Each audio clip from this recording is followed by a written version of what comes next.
அப்போஸ்தலனாகிய பவுலுக்குள் இருந்த விசேஷமான ஒரு குணம் வாசிப்போம். அப்போஸ்தலர் நடவடிக்கை புஸ்தகம் 20வது அதிகாரம் 23வது வசனம் வாசிக்கலாம். அப்போஸ்தலர் 20:23 வாசிப்போம். கட்டுகளும் உபத்திரவங்களும் எனக்கு வைத்திருக்கிறது என்று பரிசுத்த ஆவியானவர் பட்டணங்கள் தோறும் தெரிவிக்கிறதை மாத்திரம் அறிந்திருக்கிறேன். ஆமென். அல்லேலூயா.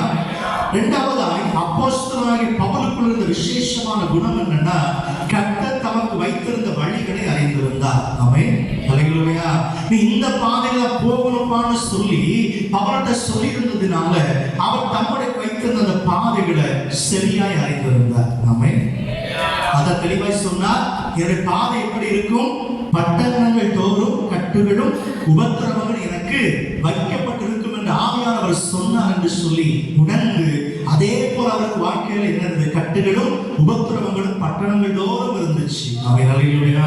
அவர் தேவன் தமக்கு வைத்த அந்த வழிகளை அவர் சரியாய் அறிந்து அந்த பாதையில் போக பிரயாசப்பட்டபடியினால் அவர் விசேஷமானவராய் இருந்தார். ஆமென். அல்லேலூயா. அல்லேலூயா. உங்க வாழ்க்கையில் என் வாழ்க்கையிலும் கூட தேவன் நம்ம எந்த பாதையில நடத்த விரும்புகிறார் அதை நீங்கள் சரியாய் புரிந்து அந்த பாதையில் ஒப்பு கொடுப்பீர்கள். ஆனால் நீங்களும் விசேஷமானவர்கள், உங்களுடைய கைகள் விசேஷமானவைகளை செய்யும். ஆமென்.